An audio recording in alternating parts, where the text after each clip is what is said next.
여러분 안녕하십니까? 요즘 살림살이 어떠신가요? 물가가 무서울 정도로 오르고 있습니다. 금리가 오르면서 대출받은 분들은 이자 부담이 이만저만 아닐 겁니다. 주가와 환율의 변동성은 정신이 없을 정도입니다. 여기저기서 경고음이 터져나오고 있는데요. 경기는 불황인데 물가는 오르는 스태그플레이션 가능성이 크다는 겁니다. 글로벌 경제 위기 같은 어려움이 또 닥치지는 않을까 걱정이 됩니다. 새 정부 출범을 이틀 앞둔 오늘 이루어진다는 라이브에서는 전문가와 함께 우리 경제 상황을 다각도로 분석하고 해법을 모색해 보겠습니다. 먼저 준비한 영상 보시고 본격적인 대담 이어가겠습니다.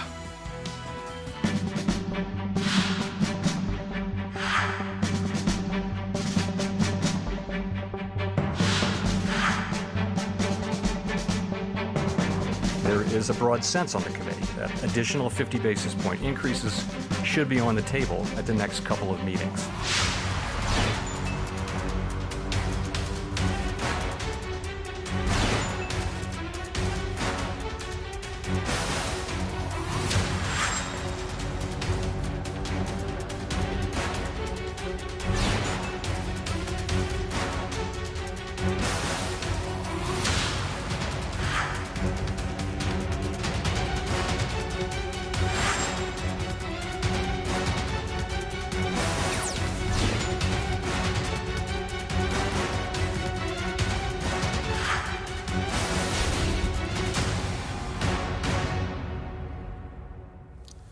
네, 오늘 함께 말씀 나눠주실 세 분, 최고 전문가 세 분 모셨는데요. 먼저 소개시켜드리겠습니다. 단국대 경제학과 김태기 명예교수 나오셨습니다. 네, 안녕하세요. 감사합니다. 연세대 경제학부 성태윤 교수님 모셨습니다. 네, 안녕하십니까? 안녕하세요. 끝으로 LG 경영연구원 조영무 연구위원 나와주셨습니다. 네, 안녕하십니까? 네, 먼저 대담 시작하기 전에 단도직입적으로 먼저 출연자들께 현 경제 상황이 어떤지 어떻게 판단하고 계신지 간략하게 들어보고 말씀 이어가겠습니다. 현 경제 상황 굉장히 심각한 건지 아니면은 아직은 좀 지켜봐야 한다고 보시는지 먼저 김 교수님부터 어떻게 보시나요? 뭐 경제 상황 어렵다고 하는 거, 뭐 그거는 지표가 다 말을 해주고요. 근데 지금 정말 그 위기 상황이냐 하는 이런 부분에 대해서는 저는 이렇게 말씀드리고 싶습니다. 지금 사실은 뭐 이 코로나19에 이어가지고 러시아, 우크라이나 전쟁 그래서 사실은 세계 경제 전체가 지금 큰 대형 화재에 지금 쌓인 것 같은데요. 네. 근데 다행스러운 거는 그래도 그 불줄기는 잡은 것 같다. 그래서 사실은 그 우리 위기라고 하는 부분이 가장 큰 문제는 위기인 줄 모르고 그 위험한 걸 모를 때 가장 큰 문제가 생기는데 적어도 문제의 심각성을 알고 그게 큰 가닥은 잡아 나가고 있다 이렇게 보이고요. 또 우리나라도 뭐 그게 어떻게 보면 경제 안보라고 하는 이런 이름으로 해가지고 뭔가 정비를 하고 있기 때문에 제가 볼 때는 뭐 이렇게 지금 아주 위험한 상황은 좀 지나간 거 아니냐 저는 이렇게 보고 있습니다. 일단 위험 요인은 다 가시화가 됐다. 그렇습니다. 이렇게 보시는 네, 것 같고요. 성 교수님 어떻게 보십니까? 저는 이제 상당한 위험 요인에 노출되어 있다 이렇게 볼 수 있을 것 같습니다. 왜냐하면 일단 연초 대비해서 연초에는 코스피가 한 3천 정도 됐는데요. 지금 한 12% 정도 떨어진 상황이고 코스닥 같은 경우에 연초에 한 1,000 정도 했는데 지금 한 15% 정도 떨어졌습니다. 주가가 이렇게 대폭적으로 폭락을 한 상태고요. 사실 여기에 이제 우리나라 통화 가치 그래도 지금 상당히 좀 떨어진 상태입니다. 연초 대비해서는 한 7% 떨어졌고요.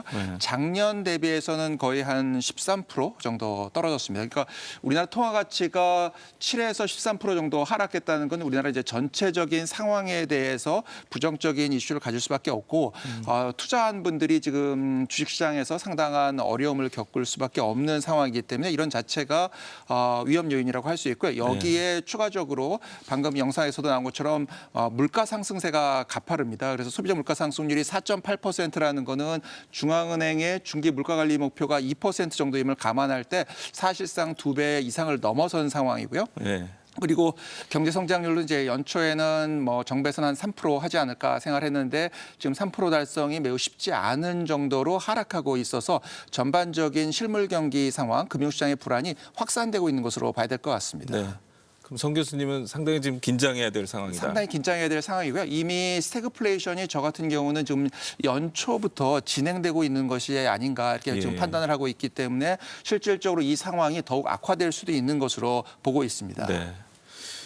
조 의원님, 그 기업들은 지금 어느 정도 상황으로 지금 인식하고 있나요? 위기라고까지는 아니지만 비상한 상황인 것은 분명한 것 같습니다. 예. 그게 세 가지 측면에서 그런 것 같은데요.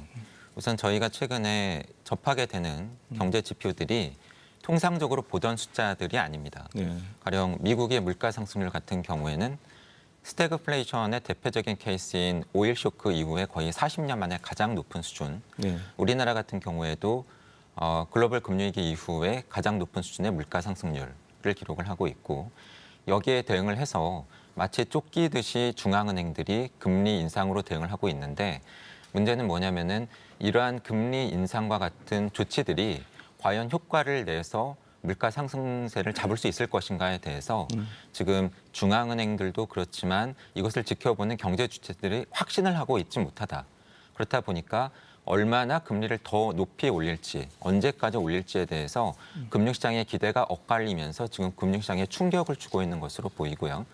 마지막으로 이러한 상황에서 경제 주체들이 불안해하고 있다. 내지는 실질적인 경제적인 고통도가 높아지고 있다라고 하는 것이고 이것이 더 우려스러운 이유는 뭐냐면 이러한 상황에서는 경제 주체들이 나름 항상 합리적으로 행동을 합니다.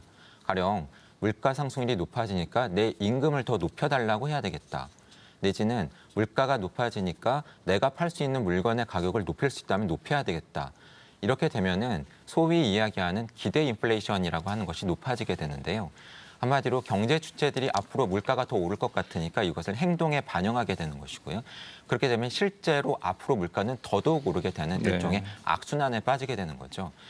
이러한 상황의 초기 국면에 분명히 들어온 것으로 보이기 때문에 지금은 비유를 해본다라고 한다면 신호등으로 따질 때 빨간불까지는 아니더라도 노란색 신호등은 분명히 켜졌다라고 판단하고 있습니다. 그러니까 불안 심리가 더 위험하다. 네. 네, 이렇게 봐야 된다는 말씀이시고 세 분 말씀 들어보니까 약간의 그 시각 차이는 있습니다만은 상당히 위험한 시기인 거는 맞는 것 같아요.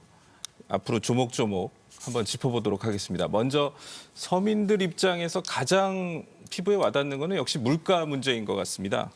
뭐 엊그제 어린이날이었고 오늘 어버이날이라서 외식을 많이 하셨을 텐데 그 외식 물가가 정말 엄청나게 올랐습니다. 그 저희 준비한 그래픽 한번 보여주십시오. 네, 통계청에서 조사를 했더니 지난달 외식 물가 상승률이 갈비탕, 생선회 다 10% 이상 올랐고요. 김밥, 피자, 짜장면, 치킨 뭐 9% 이상씩 올라서 전체적으로 6% 이상 상승을 한 걸로 나왔습니다. 자, 이 뭐 물가가 오른 이유는 뭐 워낙 돈이 많이 풀린 데다가 또 러시아 우크라이나 전쟁으로 인해서 원자재 값이 지금 계속해서 치솟고 있는 게 아마 원인일 텐데 이런 상황 계속 되겠죠? 어떻게 보십니까, 김 교수님? 일단 물가 상승세가 제가 볼 때는 아마 이제 하반기 되면 둔화될 거라 생각합니다. 하반기엔 둔화될 것이다. 하반기에는요. 그러니까 우선은 지금 물가가 뛰어오른 게 뭐 아까 말씀하신 원자재뿐 말고 거기에다가 곡물 등 이런 부분들이 다 지금 일종 글로벌 공급망에 큰 차질이 지금 와 있는 거거든요. 근데 그 이유가 대부분 뭐 전쟁이란다든지 그다음 특히 중국 경우가 이제 코로나 때문에 지역 통째로 이렇게 봉쇄를 해버렸습니다. 맞습니다. 그러니까 뭐 이런 문제들 때문에 그런데 대부분 이제 그런 문제가 사실은 이제 이 정치적인 그런 이유 아니겠습니까? 근데 이런 부분들은 뭐 러시아나 중국 사정 돌아가는 거 보게 되면 계속 그렇게 갈 수는 없을 것 같고, 그래서 제가 볼 때는 뭐 현재 우리 아까 봤을 때 막 이 소비자 물가가 막 뛰는데 이 부분 경우는 아까 원자재 이런 문제도 있고요. 또 하나 부분은 코로나19가 이제 끝나가면서 이제 이런 말대로 가지고 대면 서비스가 재개가 되는 거예요. 그러니까 막 가게에 사람들 나오고, 그러니까 사실은 지금 최근에 인건비가 빠르게 오르고 있습니다. 네. 그래서 그 인건비 오른 부분이 지금 예를 들어 가지고 아까 뭐 음식 부분들 말이죠. 네네. 갈비탕 같은 경우 재미나는데 12% 이렇게 올랐다 그러는데 대부분 이제 이런 부분들이 이제 어떻게 보면 물가와 그다음 임금이 조금 연동되는 그런 문제가 아닌가 생각하는데 근데 이 또한 제가 볼 때는 전체적으로 전반적으로 이 어떻게 보면 국제 정치 상황이 좀 안정이 되고 예. 그다음에 이제 글로벌 공급망이 조금 원활해진다 그러면 사실은 좀 진정되지 않을까 저는 그렇게 보고 있습니다. 네, 그렇게 되면 다행이겠는데 네, 네. 그 이창용 신임 한은 총재 청문회 때 보니까 한 1, 2년 정도 이 고물가 상황이 네. 지속되지 않겠냐 이렇게. 저도 뭐 고물가는 된다 얘기를 보는데 하던데. 이제 물가 상승세라는 게 계속 올라가겠냐는 거죠. 예. 상승세가 둔화된다고 저는 이렇게 보는 네, 겁니다. 상승세는 이어지겠지만 지금처럼 치솟지는 않을 거다. 그렇습니다. 예. 네. 성 네. 교수님 어떻게 보세요? 실제로 지금 물가 상승세는 매우 가파르고요. 네. 말씀드린 것처럼 이제 소비자 물가 상승률이 한 4.8% 돼서 한국은행에서 관리하기로 되어 있는 물가 상승률 2%의 이제 2배를 이미 넘어선 상태고요. 그 이후 물가 상승률의 향방을 보는데 우리 결정적인 생산자 물가 상승률은 최근 지표가 한 8.8%까지 나왔습니다. 네. 그러니까 소비자 물가 상승률에 거의 역시 다시 물가 관리 목표의 2배로 소비자 물가 상승률이 올라가고 이 소비자 물가 상승률에 다시 2배로 생산자 물가 상승률이 올라 있는 상태이기 때문에 네. 이후 상황도 좀 낙관하기가 어려운 상황이고요. 네. 또 하나는 이 해외에서 들어오는 물건값이 많이 올랐습니다. 그래서 수입 물가 지수는 대개 한 25% 정도 오른 것으로 보이고 달러 기준으로 그런데 지금 원화 가치가 또 크게 급락을 하고 있습니다. 그래서 실제로 원화 가치 기준으로 보면 한 35%까지 물가가 올랐습니다. 그러니까 국민들이 체감하는 물가 수준은 상당히 심각한 상황이고요. 특히 또 하나 문제는 이제 대개 러시아 우크라이나 사태가 분명히 물가에 부정적인 영향을 줬습니다. 근데 문제는 러시아 우크라이나 사태가 이미 발생하기 이전부터 물가가 올라 있다는 겁니다. 그래서 이제 작년 8월 같은 경우에 원유 가격이 거의 한 60%, 천연가스가 전년 대비해서 한 80% 가까이 오른 상태입니다. 그러니까 우리는 대개 이 러시아 우크라이나 사태가 진정이 되면은 물가 상승률이 좀 개선되지 않을까 생각하는 부분이 있는데 실제로는 상당히 풀려 있는 유동성, 그 다음에 또 하나는 이 환경 규제나 이런 부분들이 물가 압력을 많이 만들어주고 있습니다. 이게 비용을 높이는 측면이 있기 때문에 이제 그런 부분들이 함께 작용하고 있어서 당분간 물가 상승세가 지속될 가능성이 있다고 보셔야 될 것 같고요. 또 하나는 물가 상승세를 잡으려면 금리를 올려줘야 되는데 이 금리를 올리기에 아까 말씀드린 것처럼 이 스태그플레이션이 진행 중이어서 경기 부진에 대한 우려 때문에 금리를 또 세게 올리기는 좀 어려운 상황이 있습니다. 그러다 보니까 금리를 계속 올리더라도 물가 상승세를 충분히 제어하지 못할 가능성. 미국은 이 빅스텝 형태로 크게 물가를 올릴 수 있는 게 현재 경기 상황은 많이 개선돼 있거든요. 그러니까 경기 상황이 개선돼 있으니까 금리를 좀 세게 올려도 이제 가능한데 우리 경우는 그걸 하기가 좀 어려워서 지속적으로는 올리더라도 지속적으로 금리를 올리더라도 물가 상승률이 남아 있을 가능성은 좀 상당히 있다고 보셔야 되지 않나 생각이 듭니다. 네네. 조 의원님은 어떻게 보세요? 이 약간 두 분 의견이 전망이 약간 엇갈리는 것 같은데. 물가 상승세가 상당 기간 지속될 걸로 보고 있습니다. 최근에 물가 상승세를 주도하고 있는 것은 몇 가지 요인이 있는데요. 국제 석유 가격 같은 에너지 가격이 많이 올랐고 곡물 가격이 올랐고 이러한 두 요인을 제외를 하고서도 임금 같은 부분이 많이 오른 거죠. 그런데 앞서 말씀드린 요인들을 사실 하나씩 살펴보면 국제 에너지 가격이 우크라이나 전쟁이 다소 뭐 해결이 된다고 해서 빨리 가라앉을 수 있을 것이냐 사실 어려울 것 같습니다. 왜냐하면 우선 우크라이나 전쟁 자체가 전문가들의 예상과 달리 일어나지 않을 것이라고 예상을 했는데 발생을 했고 발생하고 나서는 금방 끝날 것이라고 많은 전문가들이 예상을 했는데 길어졌고 그리고 이러한 상황에서 예전의 에너지 시장 상황과 달리 국제 유가가 높아졌음에도 불구하고 미국의 셰일 업계라던가 또는 오펙과 같은 이러한 석유 수출 국가들이 생산량을 늘리고 있지를 않습니다. 그렇다 보니까 설령 우크라이나 전쟁이 조기에 끝난다고 하더라도 국제 유가가 빨리 내려오기 어려운 상황이고 곡물 가격 측면에서 보면 사실은 곡물은 더더욱 이런 상황이 심할 수 있는데 왜냐하면 국제 이런 식량 수출 국가들 사이에서 자국의 어려워진 경제 상황 때문에 식량 수출을 제한하는 움직임들이 나타나고 있고 특히 우크라이나는 전쟁 이전에 중요한 이러한 곡물 수출 국가였는데 재배를 지금 못하고 있거든요. 그렇다 보니까는 이 상황이 생각보다 오래 갈 수 있다. 그리고 이렇게 변동성이 큰 에너지나 식량 가격 부분을 제외를 하더라도 앞서 말씀드린 것처럼 오른 물가 상황 속에서 나의 임금을 보전하려고 하는 경제 주체들의 움직임 때문에 임금이 매우 빠르게 오르고 있습니다. 이것은 단순히 공급이나 비용 측면의 인플레 요인뿐만이 아니라 경제 전반의 인플레 압력이 광범위하게 퍼져 있다라고 하는 것을 의미를 하기 때문에 인플레 압력이 생각보다 오래 갈 수 있다라고 판단을 하고 있고요. 그런데 제가 궁금한 게 작년 연말까지만 해도 미 연준에서 내놓는 성명 같은 걸 보면은 이 정도 인플레는 잡을 수 있다. 굉장히 낙관적인 얘기들이 나왔던 것 같아요.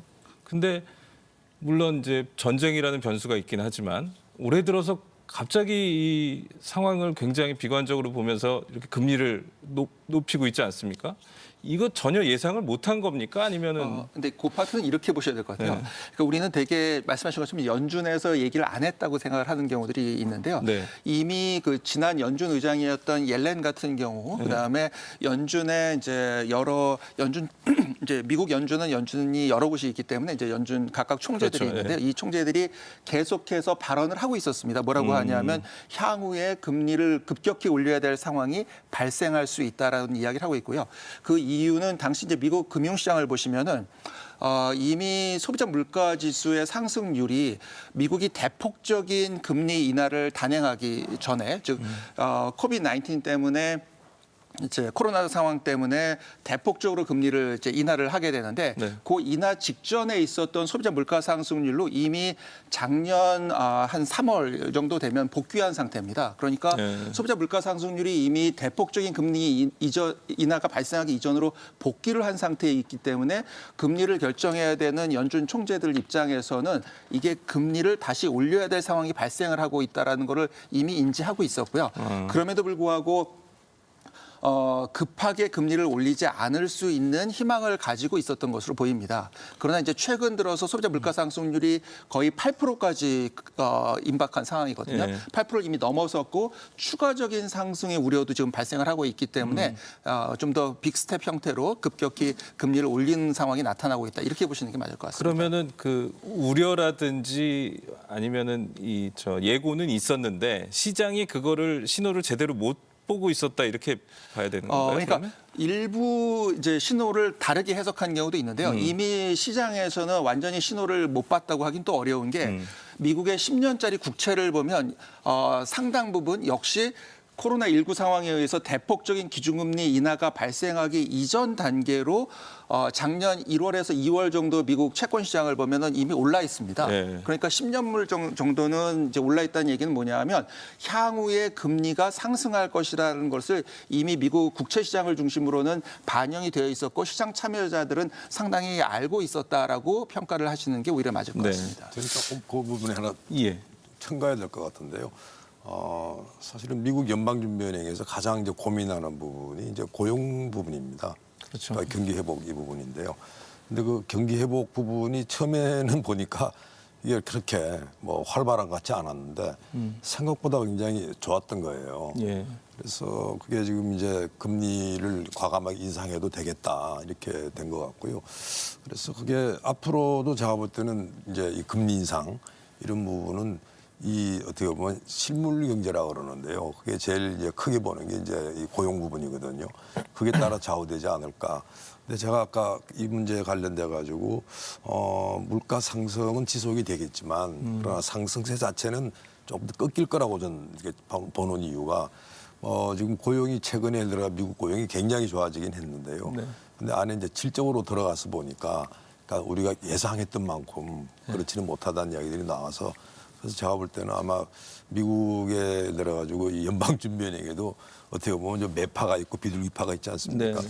그래서 아마 그 부분도 조금 변화가 있지 않을까 생각합니다. 네. 저는 그 부분과 관련해서 최근에 이코노미스트지에서 가장 많은 조회수를 기록했던 커버 기사가 제목이 미 연준이 실패했다였습니다. 네.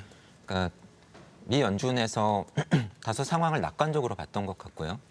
그리고 적절한 금리 인상 타이밍과 강도 조절에 분명히 놓쳤던 부분이 있는 것 같습니다. 그것을 저희가 알 수 있는 것이 미 연준에서 통화 정책을 결정하는 이사들을 대상으로 그 설문조사를 합니다. 그래서 그 결과를 1년에 4번 공개를 해주는데요. 그 안에서 보면은 앞으로 미국 경제의 물가 상승률이 어느 정도일지, 경제 성장률이 어느 정도일지, 그리고 매년 말 기준으로 적정한 미국의 정책 금리 수준이 어느 정도일지에 대해서 응답을 하도록 되어 있습니다.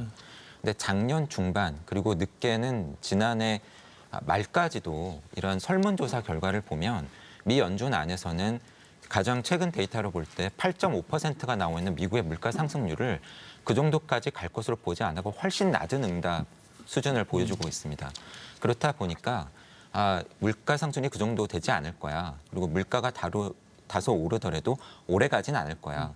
그리고 우리가 금리를 이 정도 올리면 잡을 수 있을 거야라고 생각을 했는데 실제 상황은 그렇게 전개되지 않았고 여기에는 앞서 저희가 이야기를 한 우크라이나 전쟁의 발생도 있었지만 지금 전 세계 금융시장이나 실물 경제를 뒤흔들고 있는 또 다른 중요한 부분은 특히 물가와 관련을 해서는 오미크론 발생의 전개 양상이 중국에 있어서는 지금 상당히 심각합니다. 네. 특히 정치적인 이유 때문에 중국에서 제로 코로나 정책을 포기하고 있지 않기 때문에 뭐 생산지 측면이든 소비지 측면이든 중국에서 생산이나 물류 활동이 제대로 이루어지지 않으면서 전 세계 경제에 지금 굉장히 중요한 물가 상승 압력으로 작용하고 있다라고 하는 것도 저희가 예상하지 못했던 돌발 악재다라고 이야기를 해야 될 것 같습니다. 어쨌든 간에 그 미국이 빅스텝을 밟았고 네.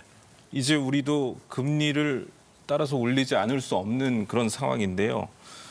문제는 물가를 잡으려면 또 한미 금리 역전을 막으려면 금리를 올리긴 올려야 되는데 금리를 올리게 되면 가계부채라든지 경제 성장에는 아무래도 또 부담이 될 수밖에 없는 상황 아니겠습니까? 금리 인상 수준 우리나라 같은 경우에 어느 정도 적절한 수준이라고 보십니까? 김 교수님. 여튼 뭐 우리나라 금리에 대해서 이제 이런 용어가 있습니다. 중립금리라고 하는 게 있어요. 근데 그게 뭐냐면 이제 물가를 크게 자극하지 않고 또 경기를 이렇게 악화시키지 않는 뭐 그런 정도의 금리라고 그러는데요. 저는 대략 한 2.5%에서 많아봐야 한 3% 정도 이렇게 보고 있습니다. 근데 지금 뭐 우리가 지금 미국이랑 이제 아무래도 미국 금리를 이제 보지 않을 수가 없잖아요. 근데 제가 볼 때 미국 금리는 어쩌면 뭐 3%도 갈 수 있겠다 생각하는데 그래서 일시적으로 우리 경우가 미국과 이제 한국 사이에 금리 역전 부분이 발생할 수도 있겠구나. 근데 그럴 만한 이유가 있는 게 사실은 미국 경우는 코로나19의 어떤 피해가 뭐 세계에서 가장 컸다고 그러지 않습니까? 또 그만큼 이제 금리도 뭐 파격적으로 낮추고 다시 지금 정상화해야 되는 그런 상황이니까요. 그래서 미국과 어떤 역전금리 문제라고 하는 것도 전 제가 볼 때는 어쩌면 우리가 감내해야 될 문제 아닐까 이런 생각을 합니다. 이 파트도 이렇게 생각을 하시면 좋을 것 같아요. 뭐냐 하면 미국이 그 대폭적인 금리 인하를 하기 전에 실제로 이제 미국이 당시에 금리를 올렸던 건 한 2.5%까지 올렸습니다. 그런 다음에 코로나19 상황이 와가지고 당시 이제 3월쯤이었는데 이제 대폭적인 금리 인하를 시작할 때 금리가 1.5%였습니다. 그다음에 이제 1.5%가 된 다음에 이제 3월 달에 통상적으로 25bp라고 부르는데 0.25%포인트씩 조정을 하는데 그걸 한 6번 조정하는 거에 해당되는 게 1.5%거든요. 그 1.5%를 3월에 일시 조정을 합니다. 그게 무슨 말이냐 하면 6번 통상적인 통화정책을 수행하는 걸 갖다가 한 달에 수행하는 급격한 금리 인하를 시켜서 코로나에 대응을 합니다. 그런 다음에 지금 물가가 급격히 또 오르고 있기 때문에 최소한 코로나 이전 상태로의 회복은 지금 필요한 상황으로 보여지고 그러다 보니까 빅스텝을 최소한 2번 정도는 한 다음에 다시 추가적으로 인상을 하겠다는 이제 그런 움직임이 나오고 있고요. 근데 이제 여기 이 상황을 고려할 때 우리 입장에서는 뭐 최근에 금리 역전이 돼도 상관이 없다라고 이야기하는 경우가 있긴 하지만 그거는 이제 우리 경제가 좋을 때, 우리 경제가 좋아서 비교적 우리 경제에 대한 외국 투자자들의 확신이 있을 때는 그 부분이 어느 정도 성립하는 부분이 있습니다. 그런데 지금처럼 우리 경제가 경기 부진에 들어가고 사실상 스태그플레이션을 보이는 상황에서 금리까지 역전이 되면, 그리고 이제 금리가 역전이 되거나 아니면 우리 통화 가치가 좀 떨어질 것으로 생각하는 파트가 크기 때문에 해외 투자자들이 떠나고 있는 거거든요. 이제 그런 관점을 가지게 되면 우리 입장에서는 더구나 우리 내부적으로 물가가 상승하기 때문에 추가적인 금리 인상을 계속해서 할 수밖에 없는 그런 상황에 지금 도달해 있다, 이렇게 보시는 게 오히려 맞을 것 같습니다. 그 국민들 입장에서는 사실 그 대출 금리 오르는 게 제일 이제 피부에 와닿는 가장 힘든 부분인데, 그 주담대 대출 금리 추이 우리 CG 준비한 거 한번 보여주시겠어요? 예, 주택담보대출 금리 추이인데요. 지금 계속 올라서 거의 7%에 육박하는 수준까지 올라왔습니다. 이게 지금 가계부채가 지난 연말 기준으로 저희가 1,862조 원이니까 한은에서 계산한 걸로는 금리가 25bp, 그러니까 0.25%포인트 오르면 가계 이자 부담이 3조 3천억 원이 증가한다는 건데, 그러면은 이렇게 이제 저금리 시대가 끝나고 금리가 계속 올라가게 되면 가계부담, 가계부채 부담 엄청 커지는 거 아닙니까? 조 의원님 어떻게 전망하십니까? 현재 예상하고 있기로는 아마 올해 우리나라의 정책금리 수준이 현재는 1.5인데 2%대를 넘어갈 것 같습니다. 더 중요한 것은 우리도 이렇게 금리를 올리고 있지만 최근 들어서 미 연준은 마치 당황하듯이 그리고 금리 인상의 가속도를 더더욱 내고 있기 때문에 현재 금융시장에서 예상을 하고 있기로는 내년 중반 정도 되면 미국의 정책 금리는 3% 중반까지 올라갈 가능성을 가장 높게 보고 있습니다. 그러면 앞서도 저희가 이야기를 했지만 우리나라도 열심히 금리를 미국보다 먼저 올려왔고 지금도 높이고 있는데 시기의 문제지 조만간 우리나라보다 미국의 정책 금리 수준이 더 높아지는 금리 역전은 현실화되는 게 불가피해 보입니다. 그렇게 되면 자본 유출에 대한 우려가 통화 정책을 결정한 한국은행에 부담으로 작용할 수밖에 없기 때문에 한국은행은 어쩌면은 금리 인상에 더더욱 가속도를 내야 될지도 모릅니다. 이러한 상황에서 저희가 직면하고 있는 것은 자산 가격의 상승이나 또는 주택 가격의 상승 때문에 어쩔 수 없이, 그리고 코로나 상황에서 살아남기 위해서 대출을 많이 빌리신 분들이 있는데 이러한 분들이 내야 되는 대출 이자 부담, 금리 부담은 높아지는 것이 불가피하다는 거죠. 근데 저희가 여기서 고려를 해야 되는 것은 이러한 부담이 평평하지 않을 거라는 겁니다. 그러니까 누가 부채를 많이 빌려야 했는가, 누가 더 어려워서 빚을 많이 내야 되는가라고 하는 상황, 그리고 금리 이자 부담이 높아지더라도 그것이 상대적으로 누구에게 더 부담이 많이 될 것인가 하는 부분을 저희가 사실은 생각을 해야 되고, 양극화 문제가 심각해질 거라는 그러한 말씀이시죠? 현상으로 나타날 가능성이 높습니다. 그리고 그러한 상황 속에서 우리가 선택할 수 있는 정책적인 대안이 앞서 말씀드린 것처럼 상당히 제한적이다. 왜냐하면 한국은행이라고 그런 상황을 모르는 것이 아닌데 비유를 하자면 지금 우리 경제는 마치 암과 같은 우리 경제에 커다란 해악을 끼칠 수 있는 인플레이션이라고 하는 이러한 상황에 직면을 했고, 여기에 직면을 해서 마치 항암제 주사를 맞듯이 금리 인상이라고 하는 조치를 하고 있는데, 이러한 항암제를 통해서 인플레이션을 잡을 수도 있겠지만 금리 인상은 동시에 이자 부담 증가를 통해서 정상적인 경제 활동을 위축시키거나 빚을 많이 낸 경제 주체들에게 부담을 가중시킬 수 있기 때문에 반드시 부작용을 수반할 수밖에 없거든요. 그럼에도 불구하고 중앙은행이라고 하는 주체들은 어쩔 수 없이 항암제 주사를 놓을 수밖에 없다.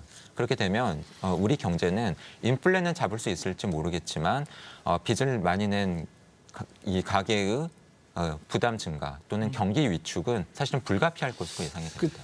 작년에 이른바 이제 영끌족, 비투족 뭐 이런 말들 많이 나오지 않았습니까? 부동산 가격하고 주식, 뭐 코인 이런 게 워낙 오르다 보니까 대출을 받아가지고 특히 젊은 세대들이 많이 투자를 했다고 하는데 결국 이제 부담이 이 세대들한테 가지 않겠느냐. 그렇죠. 그렇게 되면은 말씀하신 대로 양극화 문제라든지 또는 이게 더 심해지면은 금융 부실 이렇게도 이어질 수 있는 거 아니냐 이렇게 걱정이 좀 되는데요. 네. 전 뭐 그 문제의 경우 사실은 이제 부동산 가격이 막 오른다고 다 기대해가지고 연끌 비투한 면이 많거든요. 그리고 그 당시에 또 일시적으로 유동성이 많이 풀리니까 주가가 막 뛰니까 계속 오르겠거니 생각한 것 같은데 지금 아마 이제 부동산이 계속 오른다 생각하는 사람 별로 없는 것 같고요. 또 주가도 사실은 조정에 들어갔기 때문에 아마 제가 볼 때 이미 지금 빚을 낸 분들 이분들은 좀 굉장히 고통이 클 것 같은데 뭐 사실은 지금 제가 꼭 어드바이스 한다라면 돈 있을 때 조금씩 갚아 나가는 게 낫겠다.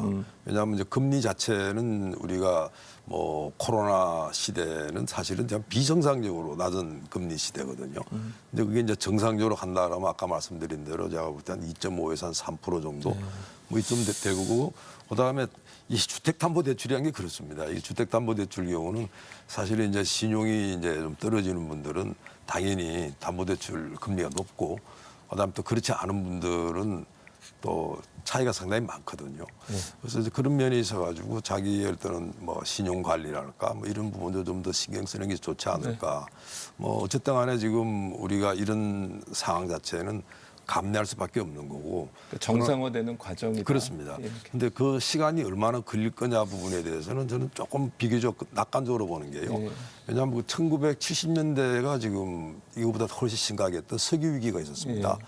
근데 그 1980년대 보니까 사실 그때도 굉장히 비관적으로 봤는데 그때 한 고금리를 한번 되게 올려버려요. 근데 좀 이따가 한 몇 년 지나니까 다 저금리 뭐 저한율 이런 시대로 갔거든요. 그래서 사실 이걸 어떻게 견디느냐의 문제인데 이제 이 문제는 제가 볼 때는 이제 앞으로 이제 뭐 우리나라 정부든 다른 나라 정부도 그렇게 할 텐데 지금 대략 방향은 이렇게 잡는 것 같아요. 결국 이 문제가 모든 게 글로벌 공급망 문제니까 이 공급망을 다시 어떻게 보면 정상화시키고 그다음에 그게 좀 공급을 확대하는 이런 쪽으로 지금 가고 있기 때문에 하여튼 뭐 그런 시간대까지는 조금 걸리겠지만 연끌 비투는 그만하시기 좋을 것 같고 그리고 가급적이면 돈 좀 갚아 나가시기 좋을 것 같습니다. 근데 이제 성 교수님, 우리가 예, 생각을 좀 해야 될 충고를 파트가 있는데 해주신다면. 이제 이게 예. 뭐냐 하면 사실 이제 그 특히 젊은 계층들이 일부러 지금 빚을 낸 건 아니고요. 이게 무슨 일이냐면 지난해에 우리나라의 서울 지역하고 전국적인 아파트 실거래 가격이 한 20% 정도 올랐습니다. 그러니까 이게 실거래 가격이기 때문에 가격이 비싸서 거래가 체결되지 않은 호가 형태로 하면 훨씬 더 높은 비율로 올랐습니다. 그리고 지금도 이제 우리가 주택 가격이 좀 떨어졌다고 생각을 하는데 실제로는 지금 실거래 가격은 한 10% 정도 작년 대비 오른 상태거든요. 그러니까 작년에 20%가 올랐고 10%가 올랐기 때문에 국민들이 실거래로 체결된 거는 지금 2년에 걸쳐서 한 30% 이상 오른 겁니다. 거기다가 이게 말씀드린 것처럼 실거래로 체결되지 않은 호가는 훨씬 더 올랐거든요. 그러니까 국민들 입장에서는 어쩔 수 없이 대출을 일으킨 경우들이 많아서 주택담보대출이 이분들이 이제 뭐 꼭 투자를 하거나 이런 것이 아니라 실질적인 이제 주택 서비스를 구입하는 과정에서 그래서 결국 지금 중요한 것 중에 하나는 주택 가격을 안정화시키는 이제 부동산 정책. 그러니까 이게 부동산에 대해서 적대적으로 우리가 대할 것이 아니라 어떻게 하면 공급이 원활하게 이루어질 수 있는가라는 측면을 고려를 해서 이 부분을 안정화시키는 게 실제로는 이 금리 정책과 함께 중요한 파트고요. 그다음에 이제 금리 정책도 지금 이제 기준금리를 저희가 1.5로 유지를 하고 있지만 기준금리는 시장에 존재하는 많은 금리 중에 하나입니다. 즉 기준이 되는 금리인 것이지 이 자체를 우리가 높이지 않는다고 해서 시장의 실제 금리가 높아지지 않는 것은 아니거든요. 네. 무슨 말이냐 하면 이미 기준금리가 1.5%지만 주택담보대출 새로 나가는 건 거의 막 7%까지 가는 것들도 있고요. 네. 그다음에 지금 국고채는 한 3년물 정도 되면 한 3% 정도 됩니다. 그런데 이 국고채는 이제 왜냐면 이제 신용 등급이 좋기 때문에 그런데 회사채 한 BBB 등급 정도, 트리플 B 정도 되면 최근에 거의 한 9.7% 거의 10% 육박하고 있습니다. 그러니까 실제로는 중앙은행이 금리를 충분히 높이지 않았지만 이미 시중 금리는 회사채 같은 경우에 거의 10%에 육박할 정도의 상황이거든요. 그러니까 상당히 금융시장에 지금 위험 신호가 들어와 있다고 보셔야 되고 그러니까 돈을 빌리는 분들 입장에서는 이미 이제 현금 형태로 자금을 조달하지 않는 경우에 생길 수 있는 위험에 대해서 인식을 하셔야 되고 중앙은행도 이게 이후에 이걸 급격히 올리면은 더 문제가 발생할 수 있기 때문에 가계대출 이슈가 있음에도 불구하고 어쩔 수 없이 지속적으로 금리를 올려야 된다는 거를 중앙은행도 인식을 하셔야 되고 정부는 일단 그 부동산 시장을 안정화시키는 거는 키라는 거는 확실히 할 필요가 있을 것 같습니다. 네, 이 정책 대응 문제는 좀 이따 다시 짚어보기로 하고요. 그 전에 이 환율하고 수출 또 수입 한번 짚어봐야 될 것 같은데요. 우리나라가 워낙 대외 의존도가 높은 나라 아닙니까? 네. 많이 수출을 해서 필요한 그렇게 번 외화로 필요한 물건을 사들이는 그런 경제 구조인데 환율이 심상치가 않습니다. 지금 1달러 미국 달러에 대한 원화 환율이 1달러에 한 1,270원 안팎으로 왔다 갔다 하는 것 같은데 이렇다 보니까 수출은 괜찮은 것 같아요. 그런데 수입 특히 원자재 수입이 워낙 늘다 보니까 무역 적자가 지금 계속 확대되고 있는 상황인데 기업들 괜찮습니까? 뭐 비상경영 한다는 얘기도 나오고요. 조 의원님 어떻습니까? 상황이? 어렵죠. 그러니까 지금 저희가 직면하고 있는 상황은 말씀하신 것처럼 원화 가치가 떨어지고 원달러 환율이 올라갔었을 때 좋은 점과 안 좋은 점이 있습니다. 과거에 저희가 누렸었고 그리고 기대했었던 이러한 원화 가치 하락의 긍정적인 측면이라고 한다면 대표적인 것이 수출 가격 경쟁력 향상이죠. 상대적으로 우리 수출 기업들이 해외에 파는 우리 제품의 가격이 국제적으로 싸져서 우리가 수출을 늘리고 그것이 우리 경제 성장률을 높이는 데 도움이 되는 그런 측면입니다. 근데 상대적으로 지금 이러한 효과를 기대하기가 매우 어려운 상황이다. 왜냐하면 원화 가치가 떨어지고 있지만 환율은 어차피 상대적인 것이기 때문에 그 반대편에 서 있는 달러화의 가치를 보면 지금 전 세계적으로 글로벌 달러화 강세가 매우 강하다. 그래서 그 반대편에 있는 다른 나라 통화들, 우리나라 원화뿐만이 아니라 유로와 엔화, 위안화 같은 다른 통화들의 가치가 전반적으로 떨어지고 있는데 원화 가치도 떨어지고 있지만 떨어지고 있는 정도를 보면 우리가 많이 떨어진 정도가 아니다라는 겁니다. 뉴스에도 나오고 있지만 일본 엔화 같은 경우에는 이미 지난 20년 이래 가장 낮은 수준으로 가치가 떨어졌고 그렇다 보니까 우리가 가격 경쟁력 향상 효과를 누리기 어려운 상황이고 여기에 더해서 앞서 말씀드린 것처럼 스태그플레이션이라고 하는 이름처럼 물가가 높아지는데 글로벌 경기가 둔화될 우려가 커지다 보니까 설령 가격 경쟁력이 높아지더라도 우리 수출 제품을 물량 측면에서 많이 팔기가 어려운 상황이다라고 하는 것이고요. 이렇게 긍정적인 효과는 크지 않을 가능성이 큰 반면에 부정적인 효과는 상대적으로 지금 크게 나타나고 있다. 맨 처음에 저희가 물가 상승률 이야기를 했는데 지금 가장 많이 오르고 있는 품목들을 살펴보면 사실은 에너지 가격 그리고 가공식품, 먹거리 가격입니다. 우리나라가 대표적으로 에너지나 식량 같은 것을 해외 수입을 많이 의존하고 있는 국가인데요. 그렇다 보니까는 국제 이러한 에너지나 곡물 가격도 올라가고 있지만 이러한 국제 가격 상승에 더해서 원화 가치가 떨어지다 보니까 이것을 원화로 환산했었을 때 우리가 직면하게 되는 수입 제품의 물가 상승률은 훨씬 더 높게 나타나는 그렇다 보니까는 이러한 상황에서 인플레 압력이 더더욱 높아지고 있는데 문제는 뭐냐면 말씀드린 에너지나 먹거리 같은 것은 서민들이 안 쓰거나 안 먹기 어려운 제품이라고 하는 것이고요. 그렇다 보니까는 공식적인 지표 물가 상승률은 4.5%로 나타나고 있지만 가계가 직면하고 있거나 체감하는 물가 상승률이 이보다 훨씬 더 높을 가능성이 있다. 한마디로 국민들의 경제적인 고통은 더더욱 가중되고 있을 가능성이 높다라고 하는 측면이 지금 우려스러운 대목입니다. 지금 스태그플레이션 말씀을 해주셨는데 이 경고가 나오고 있는 것 같습니다. 세계은행 부총재가 그런 말을 했더라고요.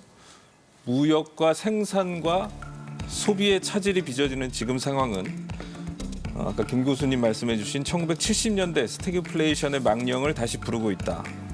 또 IMF 아시아 태평양 국장 대행은 중국 경제 성장 둔화 영향으로 아시아가 성장률 전망치는 낮아지고 인플레 전망치는 높아져서 스태그플레이션 위험에 직면하고 있다. 이런 말들을 내놓고 있는데요. 아까 성 교수님 지금 이미 우리 스태그플레이션 들어온 거 아니냐 이런 진단을 해주셨는데 네, 그렇습니다. 왜냐하면 이제 이게 스태그플레이션의 말이 원래 그 70년대 오일 쇼크 그때 나왔던 네, 그렇죠. 말이죠. 70년대 이제 오일 쇼크 때 스태그플레이션이라는 용어를 사용한 거고요. 스태그네이션이라는 경기 침체에다가 인플레이션이라는 물가 상승을 합한 이제 조어입니다. 그래서 이제 스태그플레이션이라고 평가를 하는데요.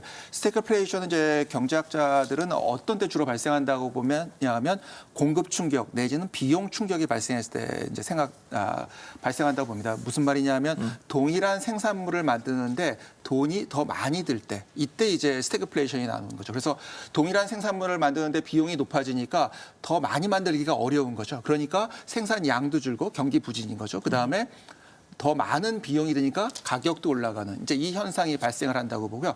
이게 이제 1970년대 대표적으로 생활하는 겁니다. 그러면 지금 현상을 왜 스태그플레이션에 가깝다고 보고 있냐 하면 일단 경기가 부진한 데다가 물가가 올라가는 거는 우리가 현상적으로 관찰을 할 수가 있습니다. 물론 인플레이션은 뭐 이미 엄청난 수준으로 지금 가고 있는 거로 보이고요. 경기 부진도 이제 한 2%대 경제 성장률이라 하더라도 작년에 이제 경제 성장이 안 좋았거든요. 왜냐하면 이제 코로나 상황 때문에 거기에서 2%이기 때문에 국민들이 체감하는 거는 실제로는 경기 부진에 상당히 가깝습니다. 그러니까 우리가 관찰할 수 있는 지표로 보면은 스태그플레이션 현상인데다가 이 현상을 유도하고 있는 게 지금 뭐 러시아 우크라이나 사태도 말씀하셨지만 그 이전부터 있었던 각종 이제 환경 비용이 올라간 부분이 있습니다. 그다음에 글로벌 공급망 차질이 발생했고요. 이런 한 세 가지 측면들이 엮여서 공급 측면 사이드에서 계속해서 비용을 높이는 부분이 발생을 하고 있고 이렇게 되면 스태그플레이션이 발생할 수 있는 충분한 환경이 조성돼 있다고 보는 것이 되겠습니다. 결국 이제 1970년대 스태그플레이션도 가장 큰 이유는 결국은 원유 가격 상승이었던 거거든요. 이제 원유 가격 상승도 당시 두 가지 요인이 있습니다. 첫 번째는 중동 전쟁에 의한 파트가 있고요. 그다음에 이것과 연관지어서 결국은 석유 수출국 기구를 비롯한 석유 수출의 과점 체제가 형성이 되고 이것이 국제 유가를 끌어올리게 되거든요. 그러니까 지금도 비슷하게 전쟁이라는 이슈가 하나 있고 그다음에 이제 또 하나는 각종 환경 에너지 규제 그다음에 공급망 교란 등으로 인한 비용 충격이 구조적으로 발생하는 문제가 있습니다. 그래서 이제 우려를 하는 것이 당시에도 전쟁이 끝난 다음에도 상당 부분 올라갔고 결국은 이거를 진정을 어떻게 시켰냐 하면 대폭적인 금리 인상으로 진정을 시키게 됩니다. 그러니까 이제 현재 상황에서도 러시아 우크라이나 전쟁이 끝난다 하더라도 이러한 구조적인 측면을 개선하기 위한 부분에서 해결이 안 되게 되면 결국은 금리 인상으로 대폭적으로 대응할 가능성이 높아지고 있다고 생각하는 부분 때문에 더욱 우려를 하는 것이 되겠습니다. 김 교수님 네. 의견에 동의하시네요. 무슨 뭐 스태그플레이션의 어떤 이 조짐은 분명히 있고요. 근데 지금 우리가 스태그플레이션이 들어왔냐 그런다 하면 저 아니라고 생각합니다. 아까 70년대 얘기하고 이제 80년대 이야기 좀 하다가 말았는데요. 그 당시에 우리가 경제 성장률을 봤더니 마이너스 3% 이렇게 했습니다. 그다음에 뭐 물가 상승률 대략 한 15% 나오고요. 그러니까 지금은 우리가 뭐 그때랑 도저히 비교할 수가 없는 거고 제가 지금 뭐 최근에 예를 들어 가지고 뭐 러시아의 문제나 또 중국의 문제 이런 등등에 대해서 저거 어느 순간 저거 잠재운다 생각하는 거는 자 그걸 보고 느꼈습니다. 코로나19가 그때 발생했을 때요. 그때도 똑같은 이야기가 나왔습니다. 예. 왜 그때도 뭐 물가가 막 치솟고 그러지 않았습니까? 그리고 경제가 정말 뭐 굉장히 안 좋아, 성장률 떨어지고. 근데 놀랍게도 코로나19 때 그 백신이 그렇게 빨리 나올 줄 몰랐어요. 그리고 또 그게 어떻게 본다라면 이게 그렇게 빨리 또 엔데믹이라는 이야기가 지금 나오고 있고. 그래서 제가 볼 때는 지금 이런 문제들이 과거랑 많이 좀 달라졌다. 그러니까 적어도 70년대, 80년대랑 다르고요. 그다음 80년대가 사실은 이제 그 당시에 들어가지고 이제 미국 연방준비연행이 아주 극약 처방을 쓴 거예요. 무지하게 고금리를 썼는데 문제는 그 문제를 해결했던 경우는 고금리는 일시적으로 낮춰버린 거고 궁극적으로 그 당시 스태그플레이션 문제를 바꿔버린 거는요. 그러니까 미국을 중심으로 해가지고 이른바 공급주도 경제라고 이야기를 합니다. 그러니까 말 그대로 혁신을 통해 가지고 생산 비용 증가하는 부분을 떠안을 수 있는 그런 류로 나간 거거든요. 그래서 제가 볼 때는 지금 그런 부분들은 굉장히 발빠르게 움직이는 것 같아요. 네. 최근에 보게 되면 예를 들어 가지고 지금 이 공급망 문제에 대해 가지고 뭐 미국 중심으로 해서 새로 재편된다든지 하는 이런 부분들로 봐가지고 물론 뭐 이게 스태그플레이션의 어떤 불안감은 계속 존재한다고 보지만 그러나 섣불리 지금 스태그플레이션이라고 말하기에는 굉장히 제가 볼 때는 좀 김 교수님은 조심스럽다 생각합니다. 너무 이렇게 패닉에 빠질 필요는 없다. 저는 그렇게 생각합니다. 네. 굉장히 우리는 조심해야 되지만 네. 이걸 막 지나치게 이렇게 할 필요는 없다. 그 부분을 좀 강조해 아주 주시는 것 가장 같고. 비관한 예가 코로나19 때 제 자신도 그때는 굉장히 좀 비관적으로 봤거든요. 근데 참 놀랍게도 우리 경우는 그 당시에 오히려 수출 막 늘고 말이죠. 그래서 어떻게 본다라면 경제라고 하는 부분이 사실 우리가 사람들은 대응을 하는 거고요. 그냥 가만히 있지 않는다는 겁니다. 그러니까 충격이 오게 되면 그게 대응을 하기 때문에 해결이 된다 이렇게 봅니다. 근데 이제 아까 조 의원님도 얘기해 주셨습니다마는 이런 상황이 어쨌든 간에 지속이 되면 결국에 피해를 많이 받게 되는 쪽에 중산층이나 서민층이기 때문에 네. 뭔가 대책을 당연합니다. 내놓긴 내놔야 되는데 네.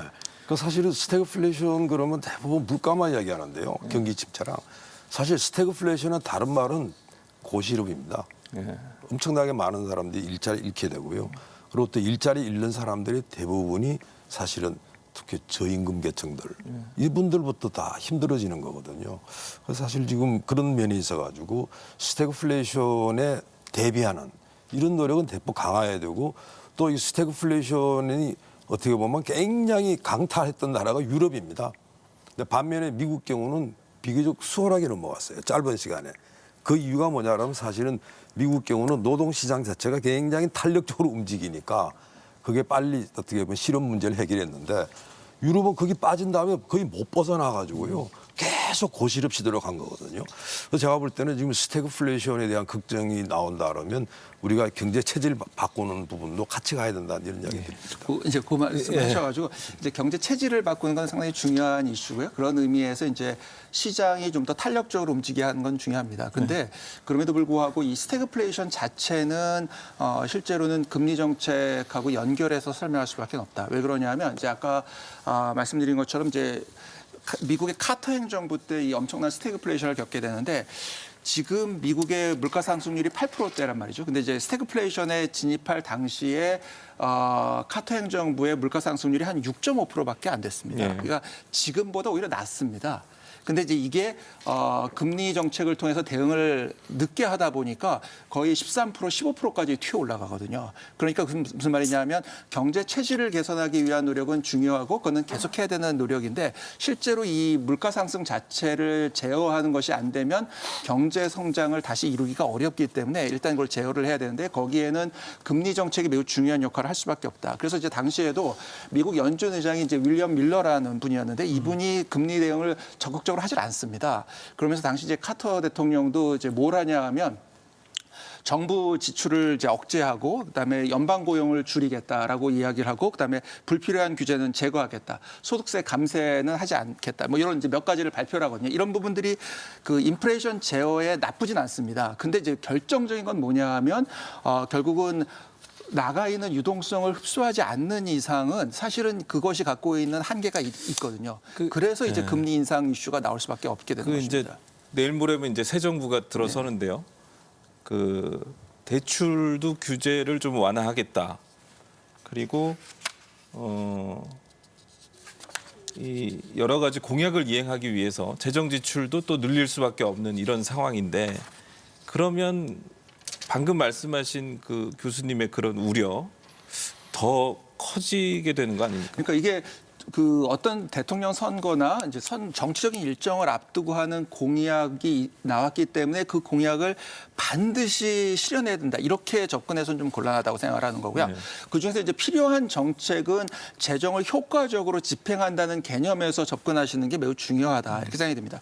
예를 들어서 소상공인이나 자영업자들에 대한 지원은 매우 필요하다고 저는 생각을 합니다. 실제로는. 근데 그 지원을 하기 위해서는 특정한 금액을 정해놓고 그 금액으로 지원을 하겠다. 이렇게 접근을 해서는 곤란하다. 이제 그게 사실은 이제 정치 일정 가운데 나오기 쉬운 이야기인데 그렇게 접근할 것이 아니라 소상공인이나 자영업자들이 정말로 얼마만큼의 손실을 받는지를 추계한 다음에 특히 이제 과세 자료 등을 통해서 추계한 다음에 거기에 적합한 지원 구조를 짜고 그 지원 구조를 짠 다음에 실제로는 지출 구조 조정을 해야 됩니다. 그래서 지출 구조 조정 내에서 가능하면 재원을 조달을 해서 조달하는 그렇게 해서 우선순위를 조정하는 것이 중요하지 이게 지금처럼 인플레이션 압력이 상당히 높아지고 있는 상황에서 대규모 국채 발행을 시행을 하게 되면 금융시장에 상당한 부담을 주게 됩니다. 그리고 이 금융시장에 부담이 발생하면 실제로는 자영업자나 소상공인들을 지원하겠다고 생각을 했지만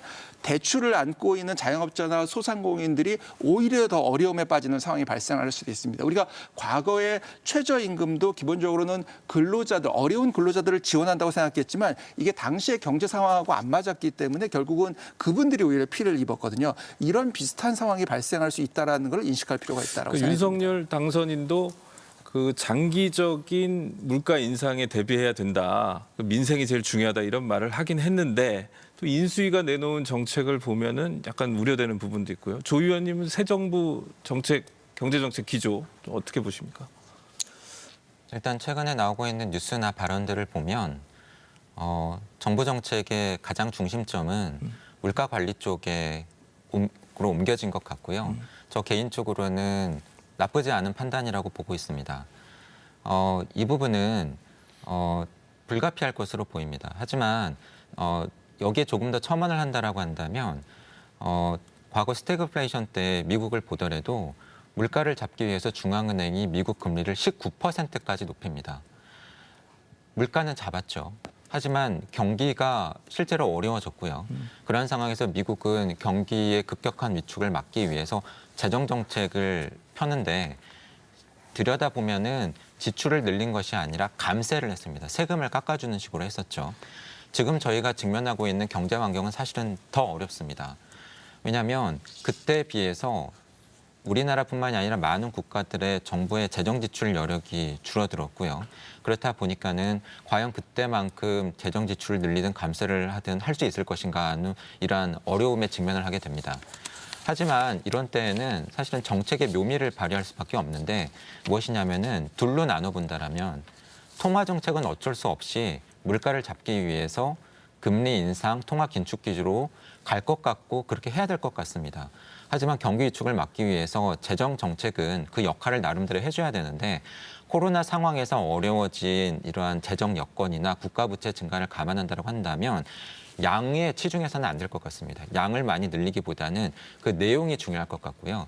조금 더 구체적으로 말씀을 드리면 재정 지출의 효율성을 끌어올려야 된다. 같은 돈을 쓰더라도 경제 성장률을 많이 올리거나 고용을 많이 증가시킬 수 있는 쪽에 집중적으로 투입하는 것이 필요하고 그것이 가능한 이유는 통화정책과 재정정책이 다르기 때문입니다. 가령 통화정책은 한국은행이 금리를 올린다라고 할 때 우리나라의 전체에 적용이 되지만 재정정책은 필요한 곳에 선별적으로 돈을 주입할 수 있거든요. 그러한 노력이 필요할 것으로 보입니다. 네. 성 교수님, 새 정부 경제정책 최우선 과제 뭐라고 보십니까? 일단 지금 제가 보기에는 이제 스태그플레이션 현상, 특히 이제 물가 상승 파트가 상당히 지금 진행되고 있기 때문에 이 거시적인 경제 위험 관리를 하는 게 1순위라고 좀 보입니다. 왜냐하면 자칫 잘못하면 2008년도 글로벌 금융위기 때 우리 한국 경제가 겪었던 어려움을 겪과 유사한 상황에 노출될 가능성이 있다고 보여지거든요. 당시도 이제 그 앞서 풀었던 유동성을 회수하는 작업, 그 회수하는 작업 과정 중에서 미국 경제가 이제 상당히 타격을 입었고요. 지금은 미국 경제 타격 자체보다는 미국의 주변 경제들이 상당히 위험에 노출되어 있고 그래서 최근에 이제 동남아시아나 일부 국가들이 사실상 국가 부도를 지금 맞이하고 있는 상황이거든요. 그리고 우리나라 통화 가치 역시 지금 하락하고 있고 미국을 제외한 국가들 그다음에 이제 다만 자연 자원을 좀 많이 수출하는 국가들 통화들은 조금 이제 안정적인데 이제 그렇지 않은 국가들의 통화들은 상당히 불안한 모습을 보이기 때문에 이제 그게 1순위고요. 그다음에 지금 이 가계 대출 증가를 비롯한 상당한 이슈 중에 하나가 이 부동산 정책이 사실은 실패하면서 발생한 이슈들이 있습니다. 그래서 이제 이 부동산 시장을 비롯한 자산 시장에 이제 좀 어느 정도의 안정을 만들어내는 거 이게 이제 중요하다고 보여지고요. 그다음에 결국은 정책 대응을 하기 위해서는 재정 여건이 필요한데 우리가 1997년 외환위기 때 한국 경제가 비교적 잘 회복될 수 있었던 중요한 이유를 대부분 어떻게 평가하냐면 재정의 건전성에 두거든요. 그래서 이제 이 재정 건전성을 확보하는 거 이거 역시 중요할 것으로 생각이 됩니다. 김 교수님 마지막으로 짧게 한마디 좀 해주시죠. 새 정부에게. 새 정부가 참 큰 줄기를 잡아야 된다 지금. 그러니까 사실은 글로벌 경제 질서가 전면 바뀌고 있습니다. 그러니까 거기에 우리가 초점을 맞춰야 된다 생각하고요. 그리고 물가도 그 맥락에서 그러니까 지금 이미 이제 경제안보 얘기를 하면 세 가지 얘기를 했더라고요. 새 정부가. 그러니까 산업 경쟁력을 키우고 그다음 두 번째는 경제 체질을 강화하고 그다음에 사회 안전망 자체를 좀 지속 가능하게 하겠다는 뭐 그런 부분들을 꾸준히 해 나가면 좋겠습니다. 네. 오늘 여기서 마무리해야겠네요. 세 분 말씀 잘 들었고요. 저는 다음 주 일요일 아침에 다시 찾아뵙겠습니다. 오늘 어버이날인데 가족들과 행복한 추억 많이 만드시길 바라겠습니다. 시청해주신 여러분 감사합니다.